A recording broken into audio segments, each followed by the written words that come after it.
Estás viendo UACJ TV.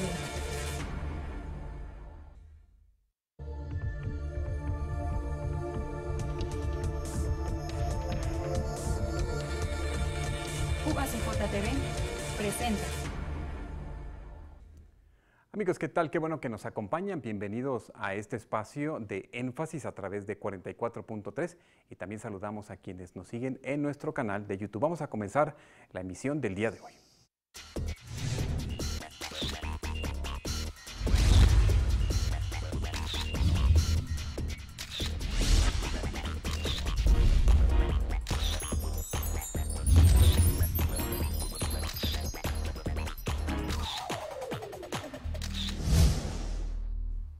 Amigos, y le estamos dando continuidad a la entrevista que el día de ayer iniciamos con el doctor Carlos González Lobo, que está con nosotros en la universidad, pues en el marco del inicio de los trabajos del diplomado Repensar y Diseñar la Vivienda Digna. Y pues nuevamente le damos la bienvenida, doctor, profesor investigador de la UNAM. Bienvenido, gracias por nuevamente quedarse con nosotros y seguir este compartir sobre la vivienda digna que estamos realizando. Pues muchas gracias, muchísimas gracias por seguir y por permitirnos acabar de razonar con ustedes algunos puntos de esto. Claro que sí, también se integra el día de hoy el doctor Héctor Rivera, quien es coordinador de la maestría en arquitectura aquí en la UACJ. Doctor, bienvenido. Buenos días. No, gracias que están aquí con nosotros. Y bueno, estábamos en la emisión pasada pues hablando de muchas realidades pues tan diversas, doctor Lobo, sobre la vivienda, sobre las realidades en nuestro país, las dificultades que ahora enfrentan quizás los futuras generaciones de arquitectos, esta situación del sismo, y nos quedamos, pero también con al final, para hablar sobre algo del futuro, algo que nos dé un poco de más certeza al trabajo que desarrollan estos profesionistas. ¿Cómo se visualiza? ¿Cómo visualiza usted al arquitecto de estos tiempos, al arquitecto del futuro? Pues en realidad me imagino que se va a presentar un momento, si ya estamos en crisis, un momento crítico, que aumentaría el nivel de crisis por esto, porque el arquitecto del futuro tiene que enfrentar, digamos, tres cosas. La sustentabilidad. Hasta hoy los arquitectos gastan agua como si fuera propia, cuando que en realidad no es propia. O sea, el agua es de la naturaleza, nosotros la estamos agotando, pero en el futuro no la vamos a poder agotar. Y eso implicaría, por ejemplo, que los arquitectos del futuro van a tener que cambiar una oración que sirve para su público. Dios da el agua, se dice, pero no la entuba, lo cual es falso. Esa sería la novedad para su público. Dios sí la da entubada allá arriba. Somos nosotros los que dejamos que se revuelva con el lodo y se vuelva porquería. El agua allá arriba, en las azoteas, se capta y se guarda. Entonces toda la ciudad sería un recipendario de agua. Y los edificios van a modificar sus estructuras. No estoy hablando por mí, por una serie de pensadores, en el que algo que nunca se nos ha ocurrido es que esa pared es el tinaco. O sea, los tinacos, en vez de estar allá arriba, estarían a lo largo de todo el edificio. Entonces usted con muy poca sección en planta, pero con toda la altura del edificio, guardaría varios centenares de metros cúbicos en una torre. Pero en un edificio como este podría tener 3 por 3 metros y por los 12 pisos, 12 metros de altura. Y eso sería una primera. Y van a tener que aprender a usar el agua 2 veces o 3 veces. Perdón si puedo alargar un poco el ejemplo, pero sobre todo por entretener a nuestros compañeros que gustan de Radio Universidad o de TV Universidad para educarse. Dicen en Alemania que el problema de la contaminación del agua es tan grave que cuando usted en Rotterdam se toma un vaso de agua potable del grifo, esa agua ha sido pipí 9 veces. Es una broma, no solo pipí, también otras cosas. Quiere decir que a lo largo del río Rin, el agua fue usada, tirada, separada, potabilizada, vuelta a introducir, vuelta a usar, vuelta a tirar, 9 veces hasta llegar a Rotterdam, que es donde sale el río Rin. No lo hemos intentado nosotros, pero vamos a tener que aprender a hacerlo. El agua no se usa y se tira a la basura. Y entonces esto implica un cambio en la sustentabilidad. No podemos gastar las cantidades de energía que estamos dilapidando porque hay que producirlas quemando combustibles fósiles y otras cosas. Y no podemos seguir utilizando los materiales con un gran desperdicio. Por ejemplo, se hace una obra y se tira una selva, porque para hacer la obra levantan una montaña de palos que significaron miles de árboles que fueron primero talados y después pasaron a ser los tacos de los albañiles. O sea, las trocearon y acabaron siendo simplemente leña o basura. Hoy vamos a tener que trabajar con, o tendrá ese hombre que trabajar con ese. Ese sería el primer efecto. Rápidamente, el segundo efecto es que hoy vamos a tener cada vez más que enfrentarnos al hecho de la escasez de recursos. Hoy anuncian que los americanos están bien preocupados porque Trump es muy acelerado políticamente, pero la economía norteamericana no está recibiendo beneficios. Estamos hablando de la economía más poderosa del mundo y ya el arquitecto va a poder decir, construyo esto, pero estoy obteniendo niveles de eficiencia límite, optimización, o estoy dilapidando recursos. Y esto va a tener que formar parte de ese arquitecto. Y el tercer aspecto, que me parece el más importante, es que hasta hoy la arquitectura, y vuelvo a mi tema de la vivienda, es levemente ajeno a la calidad de vida de los humanos. Un edificio es de vidrio, es de acero, tiene ventanotas de piso a techo, se fotografía bien, y es una, perdón, compañero, pero no es el culpable, fotografía bien, pero se habita mal. En el futuro yo creo que va a haber empezar la exigencia, y está apareciendo en todas las sociedades avanzadas, de que el edificio sea eficiente y además estimulante, que produzca calidad de vida en los habitantes. Con eso tiene usted las 3 perspectivas que yo ofrecería para el arquitecto del futuro. Del futuro, pues ahí está, y al final de cuentas, me imagino, doctor Rivera, ¿usted qué anexaría o qué apuntaría en relación a estas pues 3 ideas, 3 pistas futuristas del arquitecto? Y yo creo que va a haber muchísimo más interés y preocupación en términos de la habitabilidad. Yo creo que eso también, yo creo que parte importante de esto en relación a la escasez de recursos, en relación a la pobreza y a la falta de modelos que hayan sido eficientes precisamente para habitar el ser humano, habrá toda una serie, yo creo que de criterios, y veremos muy pronto en términos del habitar humano. O sea, ¿qué significa eso?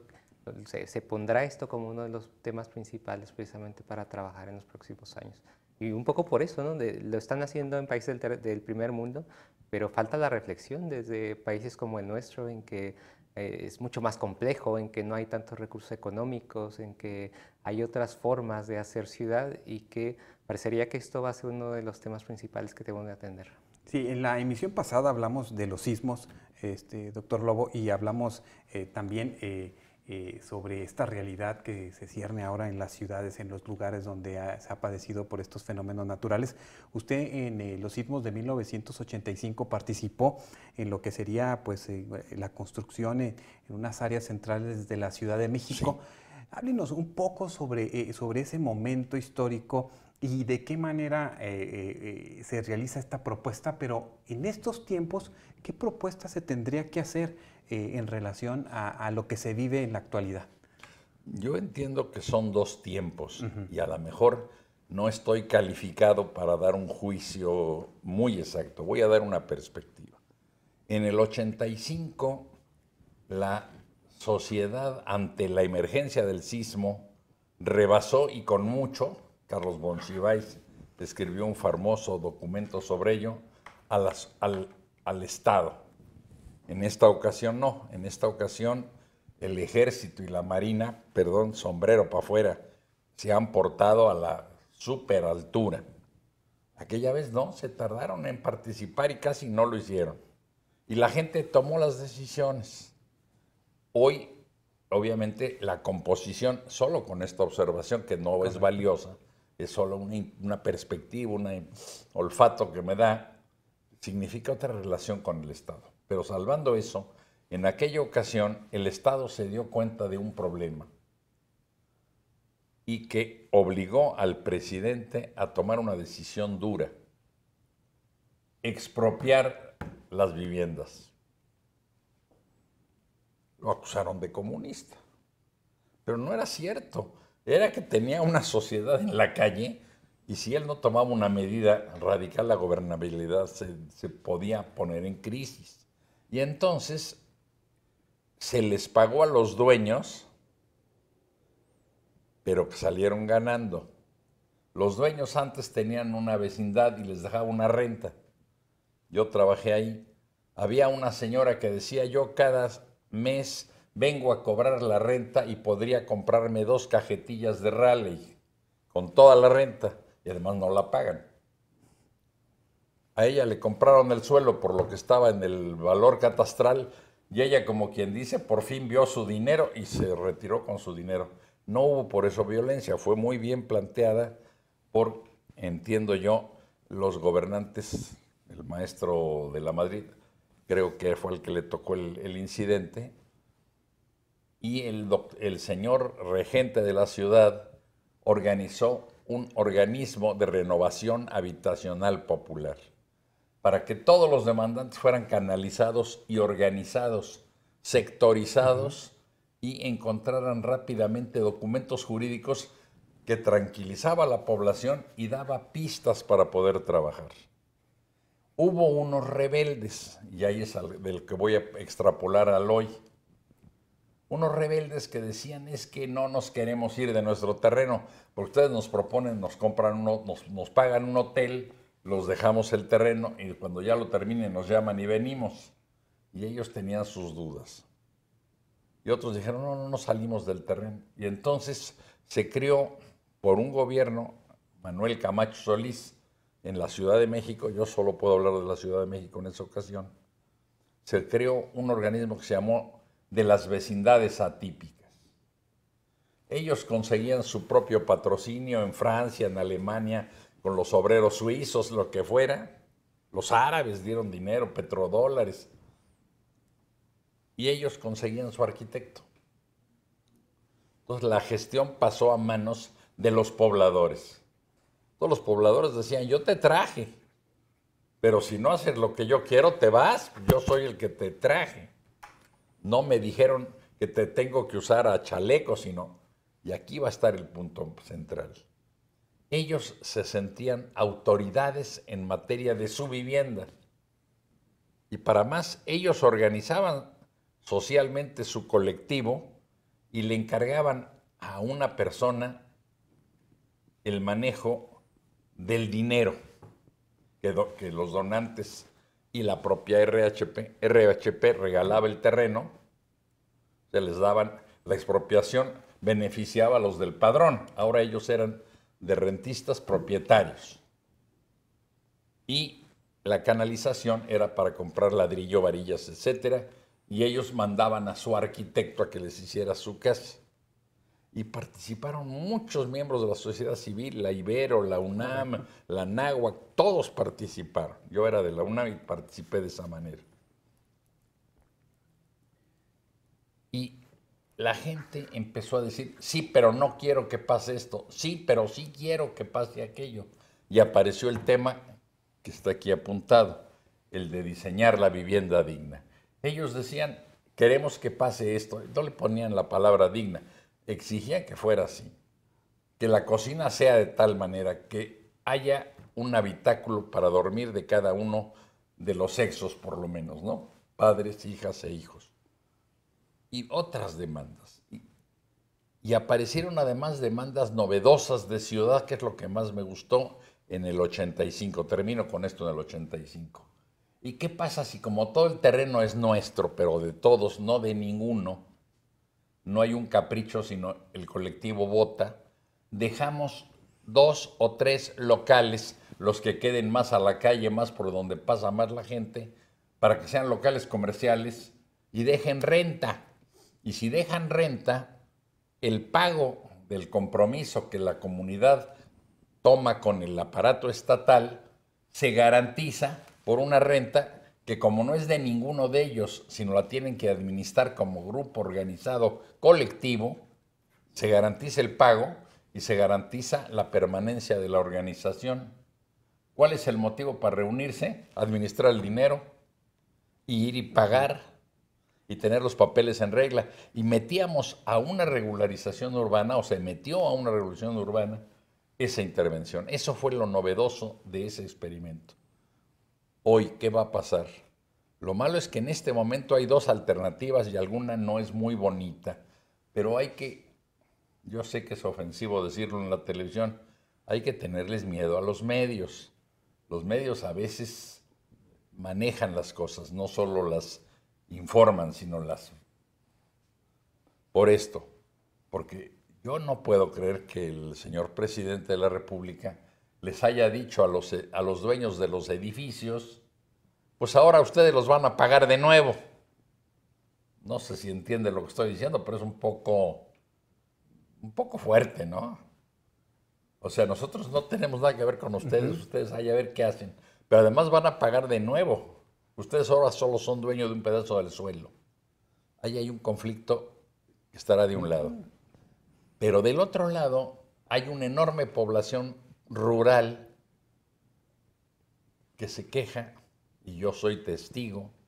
Estaba yo en un pueblito que había una iglesia y las casas caídas en el estado de Morelos, por donde yo voy y trabajo a veces. Y dijeron, es que va a venir el INAH a ver la iglesia. Toda la comunidad, cada quien tiene su dolor, pero todos se juntaron en la iglesia a esperar a que viniera el INAH. Llegó el INAH en una camioneta, se bajó un fotógrafo y fotografió el daño. Mientras el otro, en la camioneta, abrió una libreta y llenó el expediente. Daños en la torre, se ven grietas. Llamó al fotógrafo y se fueron. Y toda la comunidad que esperaba haber tenido una reunión y platicar se quedó pintada de colores. Muy agredida, muy ofendida y diciendo, y no vuelven a entrar esos HTK aquí. ¿Por qué? Porque en Nepopualco dicen que vinieron los del INAH y salieron por la puerta con unas bolsas negras, opacas, y se las llevaron. Y ya la custodia y el cáliz. Se fue. Entonces, hay un clima distinto. Estoy citando un chisme, no me consta, yo no estuve Bueno, más. y hablando de ese clima, es un clima que se reproduce a veces en las redes sociales, donde en ocasiones ya no se pide donar o apoyar a partir del gobierno, sino que se buscan alternativas, organizaciones que verdaderamente lleven lo que se necesita en muchas de estas áreas. Pero aquí, para el doctor Rivera, la participación social de la que nos habla el doctor, ¿qué importancia tiene en la construcción de estos nuevos espacios? Y desde la academia, ¿qué importancia tiene ir investigando desde las áreas arquitectónicas estos fenómenos que pasan, doctor? Yo creo que es muy importante, hay una visión de este arquitecto tradicional, inclusive que nos enseñan mucho en la escuela, ¿no? Que uno es el creador, el que hace la gran obra arquitectónica, y al final podría llegar a ser pura parafernalia formal. Sin embargo, hay otra visión que a mí me parece que, por ejemplo, y que nos ha enseñado el maestro. A mí me tocó ir a las vecindades que él diseñó en la colonia Guerrero, en la Ciudad de México. Me tocó ir 10 años después, que eran vecindades que se habían hecho bajo una visión sumamente participativa, en que la gente había tomado decisiones, en que el arquitecto se había involucrado muy directamente en esta toma de decisiones, habían consensuado, habían definido cómo iban a ser cada una de estas casas, y que a 10 años precisamente de haber tenido esta relación entre las personas y un arquitecto, las casas estaban en un estado fenomenal, ¿no? La gente estaba muy a gusto. Era la colonia Guerrero, que es una colonia brava, podemos decir, en la Ciudad de México, y sin embargo había una calidad de las personas simplemente al entrar, había como una diferencia muy grande simplemente al pasar la puerta, ¿no? También llamaba muchísimo la atención que generalmente uno sabe que estos espacios públicos en una colonia, en un fraccionamiento, generalmente son muy difíciles de mantener y sobre todo con gente que no tiene recursos. Y en este caso, al contrario, había un cariño de cuidar todo este espacio, de protegerlo, Correcto. de pintarlo. La gente invitaba, a mí, todo el mundo me invitó prácticamente a comer a sus casas simplemente por estar ahí, que uno se daba cuenta que ahí había una diferencia y que se había hecho de forma distinta a la que estamos acostumbrados en la arquitectura, ¿no? Por lo mismo, los arquitectos tenemos mucho que aprender de este tipo de intervención en el que no es la común, no es simplemente un proyecto en el que nosotros desde nuestro despacho, nuestro escritorio proponemos algo, sino que implica un diálogo, un acercar, un entender, un comprender, ¿no? Y esto es fundamental para poder trabajar con la vivienda. Pues eso que comentas es bien interesante porque cuando nosotros hablamos de los espacios en Ciudad Juárez, por ejemplo, doctor, donde usted participó en estos trabajos de Tierra Nueva 6 y 7, estamos hablando de que hay otros factores que se van anexando con el tiempo que quizás en tiempos pasados no existían, ¿no? Como el caso de Juárez, pues la violencia, el narcotráfico de una manera fuerte que nos deja estos abandonos y que nos deja indudablemente una contraposición de esta bienvenida, ¿no? De este abrazo que se plantean en estos modelos de construcción, ¿no? Y esto es otro panorama distinto, ¿no? Pero mire, la verdad es que la participación, y aquí es un trabajo que un arquitecto juarense, Luis Martínez Chávez, hizo en Tierra Nueva 6. Las constructoras terminaron pronto, ganaron rápido y dejaron las casitas que tenían un patio vecinal al frente, un terregalito, simplemente emparejaron el cascajo y ahí lo dejaron. Y entonces se fue a hablar con ellas y se les dijo qué significaba si en vez de ser dos privadas puestas una contra la otra, un callejón, a la mitad levantaban en común las dos vecindades una barda entre ellos, con lo cual cada una de ellas quedaba dueña de un patio de vecinos que era solo de esos 10. Y se discutió y el arquitecto llevaba un papelógrafo y la gente pasaba y dibujaba como quería. Y entonces, ¿por qué no le ponemos puerta? No, mejor una reja bonita. Y entonces empezaron todas las maricadas que le gustan a la gente, florecitas. Padrísimo, y unos son de una manera y otros de otra, y le ponemos candado, y todos en la noche traemos nuestra llave, y solo entran al patio los del patio. Y producimos en Juárez, en Tierra Nueva, alta seguridad. Y entonces empezaron a votar. Nos partimos el terreno con jardincitos, o hacemos un patio común para hacer fiestas, sembramos árboles, y 2 años después que Luis hizo estas asambleas, patio por patio, eran 250 patios y se hicieron 250 asambleas con gente del IMIP, tú fuiste a varias de ellas, llegaban con sus sillitas, hacían una especie de anfiteatrito, un papelógrafo enfrente, la gente pasaba y se daba la palabra y el papelógrafo se guardaba y se hacía un acta de lo acordado. Cada barrio, cada cerrada o privada decidió su patio y 2 años después unos tenían árboles, otros juegos infantiles. Había una variedad, todas las decisiones se habían... Y eso está aquí nomás a, no sé, 20 kilómetros no son, será bastante menos. Y había podido ser la gente de Juárez la que había tomado las decisiones sobre su calidad de vida, pero sobre todo lo que más les gustaba, poder cerrar. Entonces ahí ya no entraban los malandrines, a menos de que fueran de adentro, pues entonces ya son sus cuates. Pero no, ya estaba cerrado. No de las 250 todos quisieron hacer patio, pero entiendo que 180 sí. O sea, mayoritariamente la gente hizo patio. Lo que sí acabaron todos aceptando es poner barda al fondo para que los 10 de enfrente, de un lado y las 10 de la otra calle no se conectaran entre sí porque se convertía en un cruce peligroso, sino acotar esas.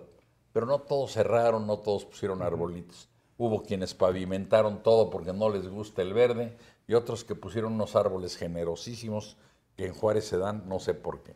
Correcto, ¿no? Pues sí, interesante ver todo lo que se va surgiendo desde esta participación ciudadana. Doctor, y precisamente la presencia del maestro González Lobo en la UACJ es pues este inicio de este diplomado, ¿no?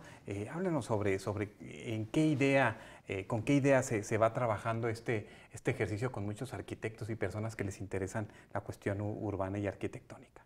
Sí, bueno, el diplomado, aprovechando precisamente toda la experiencia que tiene el doctor en muchos años de trabajo, más de 60 años, 70 años, de 60 años de trabajo precisamente en términos de la vivienda, nos pareció que sería muy importante aprovecharlo y tener precisamente este diplomado sobre un concepto que él ha manejado, que es la vivienda digna, ¿no? Precisamente el primer módulo trata y que viene a impartir el doctor es precisamente sobre plantear estas visiones, estos entendimientos y lo que se puede hacer en términos de la vivienda digna. El segundo módulo, que será impartido por la doctora Maicó en el mes de diciembre, será sobre un diagnóstico para entender precisamente cuáles son las problemáticas que está pasando en México a partir de la vivienda. El tercer módulo, que lo daré yo, será en febrero y hablará estudiará casos específicos de arquitectura, de vivienda, que pues podemos considerar que son buenas prácticas, que han aportado cosas, que se han interesado precisamente en este problema y que han sido exitosos precisamente desde varios puntos de vista. El cuarto, analizaríamos uno de los temas que ahorita estamos analizando con la doctora Leti Peña y el maestro Jesús Gámez sobre arquitectura y participación, que consideramos que es una de las cuestiones fundamentales también, esta relación con las personas, entenderlo desde las necesidades mismas de la gente.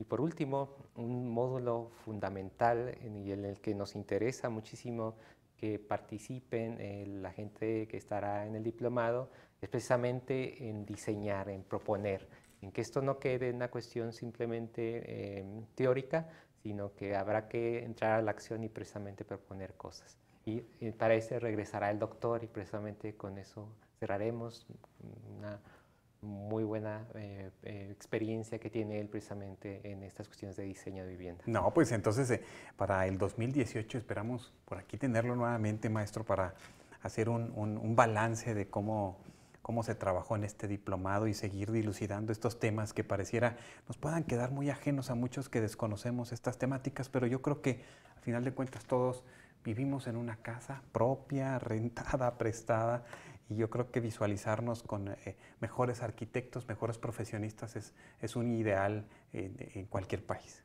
Y que la Universidad de Juárez puede cumplir. No ponerlo como algo lejano, sino correcto, existen aquí los recursos. Uno más viene y platica y se va. No, aquí hay los recursos humanos y los hubo siempre. Yo digo que en Juárez cada vez que se hable de vivienda hay una persona muerta ya que debe ser citada porque fue de la UACJ. Javier Terrazas. Fue ese hombre que inventó ladrillos con llanta vieja, que inventó el reciclamiento del vidrio.